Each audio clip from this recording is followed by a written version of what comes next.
exercise professional, I'm sure that your goal is to inspire people to get healthy, fit and strong, to stay that way for the rest of their life, to do it in the fastest way possible, in the safest way possible, in the most effective way possible. So here's one of the things that I always do, and I hope that you do the same. When stuff comes out of my mouth when I say something, I always ask inside my head and before I say it, is what I'm about to say my opinion, somebody else's opinion, or is it actually true? And of course, it doesn't matter how thin you slice it, there's always two sides. But when it comes to exercise, could it be really important that we at least understand our anatomy and physiology? Not just know it, because that's called topical anatomy or anatomy to pass the test. But what about applied anatomy? What about let's analyse every exercise, every movement, every exercise program and ask, is what I'm saying, is what I'm sharing with the world, is it actually true? Is that how the human body works? Or have I just regurgitated something that I've heard so many times that I believe it now? And the reason this is such an important question is we're not a piece of machinery. If a piece of machinery breaks down, you can paint it, fix it, get it going again. But the human body, if it's broken, it's either very difficult to get going again, and for some people it's the reason why they never ever get going again ever, because they're broken. So I don't want to break anybody's body. How about you? I want to make sure that every exercise program I give people is safe and effective in the fastest way possible. So I'm going to ask you a really important question that seems one of the most commonly applied exercise programs in gyms, for coaches, for exercise people. And this is not to be controversial, it's because I'm asking myself constantly, Rowie, what does that mean? How does that work? And the two great questions, why would I do that and how does it work? So the question is, when we exercise, why do we break the body up into little pieces? And there's an interesting one, which is, of course, a split program where you might work the upper body one day and the lower body another day, or you work the front of your body one day, the back of your body one day, and your lower body the next day. And it's a very common practice. But having now studied neuroscience and how the whole central nervous system works when it comes from the brain to fire up the whole musculoskeletal system, and studying the endocrine system, which is really about, and that sometimes they intertwine, epinephrine, adrenaline, cortisol, the whole catecholamine system, which is also responsible for producing human growth hormone and testosterone, which if you're a bloke, they're really important chemicals if you want to get bigger muscles. And for women, if we want to get stronger, we have to be producing, to get stronger, you have to overload your muscles and bones. And to overload your muscles and bones, you've got to have those chemicals firing. And obviously, the more effectively they fire, the better the result of the exercise. One of the things that's interesting about the central nervous system and the endocrine hormonal system is that they fire everything. So whether I point my finger at you and all I'm using is my index finger, supposedly all I'm using is my index finger, really. And I'm using this as a particular example because we often say, well, I'm not using my upper body because I'm running, or I'm not using my lower body because I'm boxing or I'm swimming. See, both of those don't make any sense, but I'm just going to use this example. If I point my finger, I can say, well, it's my finger, or I move my finger, but what about my forearm? What about my upper arm? What about my shoulder? What about my back? And then the firing mechanism for that, the central nervous system and the endocrine system that actually sends the messages, then the oxygen supply and the blood flow and the nutrient supply, does that just go from my brain to my finger, or does it circulate through my entire body? Do I send a message via my brain through my entire central nervous system to my peripheral nervous system to get my finger to move? What about the firing inside the muscles? And these are questions that I'm constantly asking myself. How do you break the body apart? If you're going to exercise separate body parts, how would you do that? And the reason for that is, of course, as an exercise professional, you would know that when you are moving, when you're exercising, you're in a catabolic state. You're breaking down muscle. You're breaking down the body because you're putting stress on the body. When you recover from the stress and then regenerate after the stress and then supercompensate. That's one of my favourite words, because that's when the only time when we get stronger, or we know that we're stronger, is because we've supercompensated. So we don't get stronger when we're lifting or exercising. We don't get stronger when we're recovering. We don't get stronger when we are supercompensating. The only time we know that we're stronger is when we have supercompensated, which means I've done my workout, I've worked my muscles, they've recovered from the workout, they've regenerated, they're now anabolic, and I've become supercompensated so I can lift heavier. And of course, if I want to get fitter, I have to be stronger. To get stronger, I have to have strong muscles, and strong muscles I don't get stronger when I'm exercising, I get stronger when I'm resting. So when we break the body apart, and one of the main reasons for that, of course, is that I'm going to work my upper body one day and my lower body next day, so then I can go back and work my upper body again. But there's some things that we've forgotten, because I used to regurgitate that stuff. I'd say we're going to do chest, tries and shoulders, and then the next day we're going to do back and buys, and the next day we're going to do legs. And all single syllable words, not even the proper names of the muscles.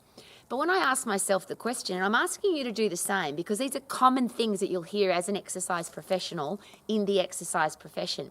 Split program, back, buys, and abs, for example, might be one day. Well, let's have a look at that, shall we? Even if I point my finger, I'm still using my central nervous system.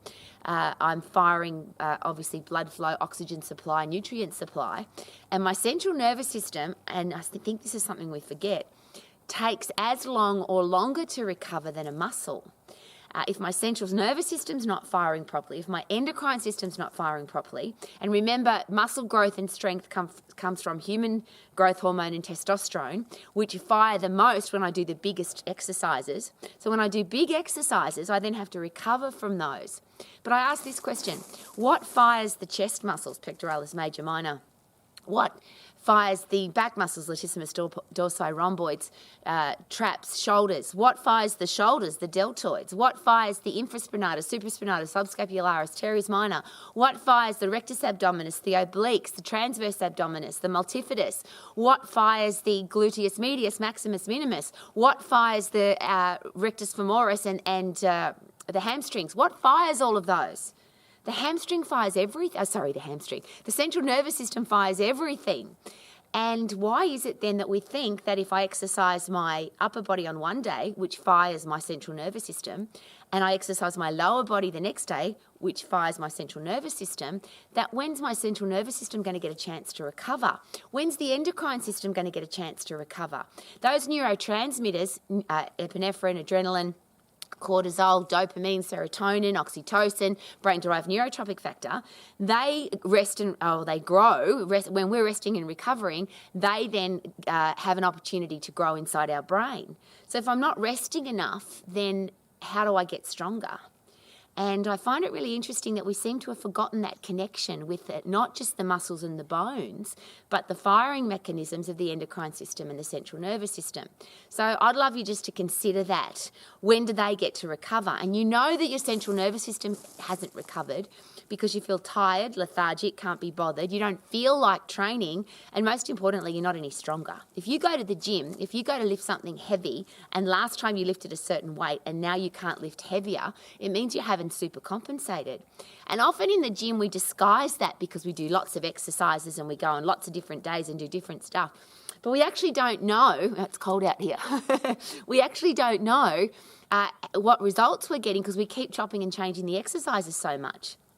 If you use every single muscle and bone in your body, and you could do that very easily, and just ask the question, what exercises do I need to do, big ones or little ones? What exercises do I need to do, compound or isolated, to get as many muscles working as possible at the same time, which means I'm going to have the highest rate, the highest explosion of human growth hormone, testosterone, epinephrine, adrenaline, all of that happens when I exercise really hard at the highest intensity. And that doesn't come from using little muscles. It doesn't come from doing bicep curls or tricep kickbacks or upright rows or leg extensions. That all comes from doing big compound exercises. So if I do big compound exercises, how long does it take for the muscle to recover? Sure, and they haven't recovered until I've gotten stronger. But how long does it take for the central nervous system to recover, and how long does it take for the endocrine system to recover? And I don't have an answer for that, and I don't think you do either, because should we consider that everybody's different? People sleep for different lengths and at different depths. People have different lifestyle stresses. People have different nutrition in their body. People have different lifestyle as in their job. Their brain works at different speeds and at higher or less intensity. People train at higher or less intensity. A lot of people say, well, because I'm an elite athlete, I can train more often. And that's true if you take some kind of injected human growth hormone or testosterone, because that helps the recovery process. But if you're an elite athlete and you train really hard, it's going to take you longer to recover because you're training harder. The harder you train, the heavier you lift, the more you sprint, the longer it takes you to recover. If you do easy workouts, you could probably get away with a couple every week because your body recovers quicker. But if you're stressed, if you don't sleep well, if you don't eat well, if your life is just busy, and then what about the other things we do in our life? Now, if you sit on your bum, for example, that puts a lot of stress on your lower back muscles, it puts a lot of stress on your neck muscles and shoulders, and they're then open for injury when you go and train. The reverse of that, if you have an active job where you're in the garden or you work on machinery or you work in a warehouse or you're a builder and you're constantly lifting, could that have an effect on your recovery time? So when people talk about I'm going to do a split program, so I'm going to rest my upper body because I'm doing my lower body, please think about that carefully, because I used to say that we're going to rest your upper body today because we're doing lower body. Well, which lower body exercises do you do without using your upper body? And somebody said to me once, what about leg press? You just sit in the chair and you push with your legs. Well, there's a really great question to ask there.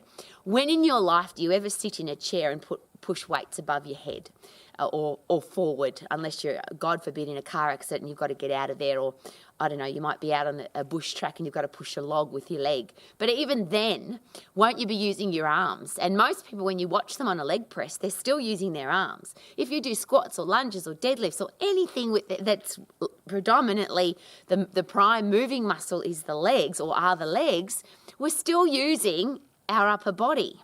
Interestingly, the major muscle groups that hold us in the upright position to do those exercises effectively are the rectus abdominis obliques, transverse abdominis, erectus spinae multifidus, that what people would technically call, and I hate using this word because it's not an anatomical term, people call the core. Well, it's the core. What are those muscles? Should we know them? What's the origin, insertion, and action of those muscles? And what are they responsible for?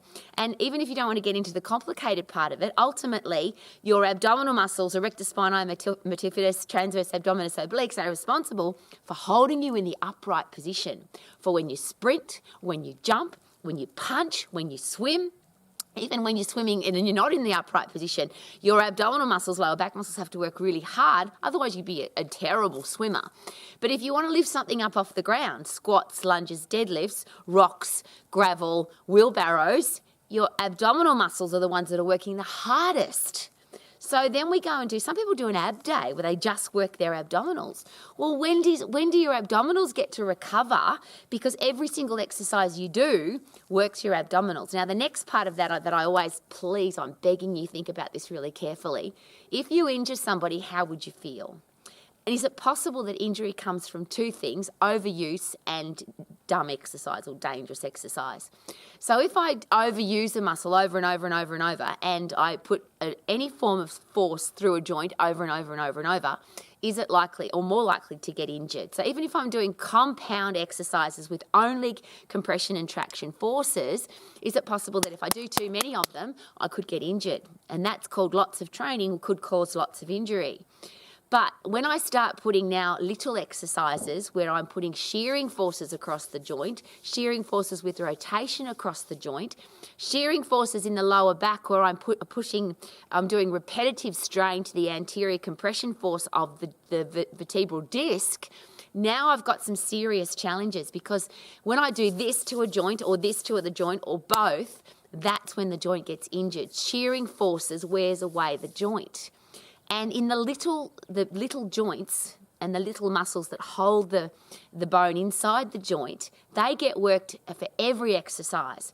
So those ones inside the shoulder, the supraspinatus, infraspinatus, teres minor, subscapularis, those ones work for upper body, lower body, front of the body, back of the body. And one of those, the supraspinatus, that runs through the acromion process in the humeral head, and that can get injured really easy because it's getting nailed. If you're doing a split program, that tiny little muscle, tiny little tendon's getting wrecked because you're overusing. It's getting squashed.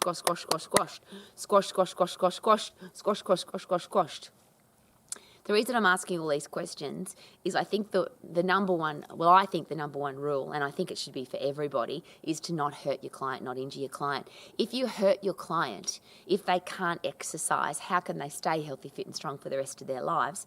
And mentally, if you screw up somebody's body, is it possible now that they may never exercise again? And now they're open for coronary heart disease, type 2 diabetes, osteoporosis, depression, Alzheimer's, dementia, cardiovascular disease, cancer, all the horrible things that happen when the body isn't active. If you're not fit and strong, you're at the highest risk of all of those diseases. So as an exercise professional, I always ask myself, number one, is this exercise safe? Is it the best exercise? What's the result that I want to get from this exercise? And is it the best use of somebody's time? And the interesting, and I don't like to quote research studies because there's so many research studies, but this is one of my favourites on split programs. One group doing full body, one group doing split program, one group, control group, doing nothing. Obviously, the group that did nothing got weaker and aged much quicker. The group that did a split program were heading towards injury because they were overusing their muscles and joints, but the results for muscle size and strength were the same. The only difference between the split program and the full body program is the split program people had to go to the gym twice as often or 4 times as much.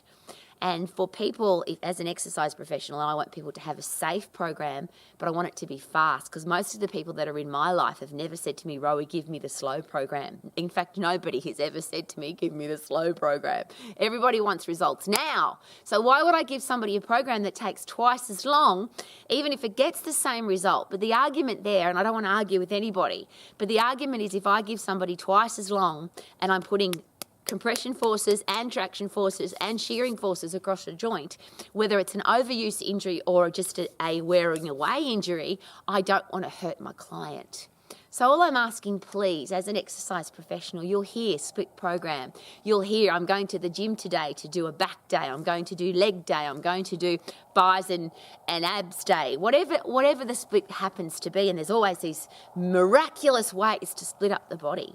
Well, please ask the question, what fires every muscle? What fires every chemical response in the body? Human growth hormone, testosterone, epinephrine, adrenaline, dopamine, serotonin, brain-derived neurotropic factor, everything that makes you feel good, everything that makes your body grow and get stronger, everything that makes you and keeps you healthier, that comes from is fired from the central nervous system and the endocrine hormonal system. And if those two aren't recovering, then the rest of your body can't even get stronger, even if you wanted it to. So no arguments from me. You can do whatever you bloody want with your body. I get that. And people who want to split up their program into 75,000 different pieces, I don't care because it's your body. And of course you can do whatever you want with it. If you were a smoker and I came up to you and said, don't smoke, it's bad for you, I'd be a dick. I wouldn't do that. And I'm sure that if you're a smoker, you would hate it if somebody said that to you. But as an exercise professional, I always ask myself this question. If somebody's going to trust me with their body, should I know how the human body works? Should I have an understanding of anatomy and physiology, endocrine system and central nervous system in particular, not just muscles and bones? And the scary thing about a lot of people who call themselves exercise, well, they don't usually call themselves a professional, they're just a trainer or a fitness instructor. They talk in language, and I'm sure you've heard it, abs, bis, traps, calves, lats, pecs. Should we have a better understanding of anatomy than just single syllable words? If somebody trusts you with their future health, if somebody trusts you with their bone integrity, if somebody trusts you with their self-esteem, self-confidence, if somebody trusts you that your intelligence, your knowledge and your understanding of anatomy and physiology is going to keep their body safe, uninjured, barring accident, and it's going to keep them healthy so that they can literally live for a very long time with great quality of life and be able to do all the things that they want to do. Wouldn't it be great as an exercise professional if we understood how that all works, not just abs and lats and calves and pecs? Just a question. Please be the exercise professional that understands how the human body works, and you can give people programs that are safe, effective and fast. If you are a consumer of exercise product, please don't give your body to somebody that's going to screw it up. Make sure that they know how the human body works, and you have the right to ask, why are we doing this and how does it work? And if somebody can't explain to you in a really simple way, this is why we're doing it and this is how it works, not in big words and not in, oh, wow, they've got ripped abdominals and gorgeous arms, so they must know what they're talking about. I'm seriously asking, please don't give your body to somebody who might screw it up. Because I deal with too many people every single day of my life who have had a bad experience with a doctor or a physio or a chiropractor or a personal trainer or a gym instructor or a group exercise instructor.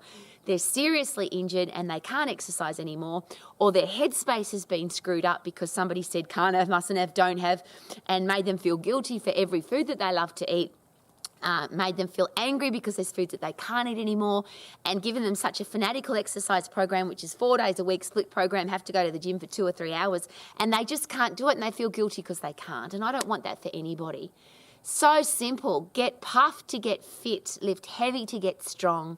Go as hard as you can in that phosphate system, which is 10 seconds, because that's the one that gives you 100, well, it forces you to produce 100% effort. When you get puffed, really puffed, that's 100% effort. When you lift really heavy and you can only do it a few times, that's 100% effort. And getting puffed gets you fit, lifting heavy gets you strong. When you're fit and strong, what's your life going to be like? Woohoo! I feel good. No. I knew that I would now because I'm healthy, fit and strong. Woo!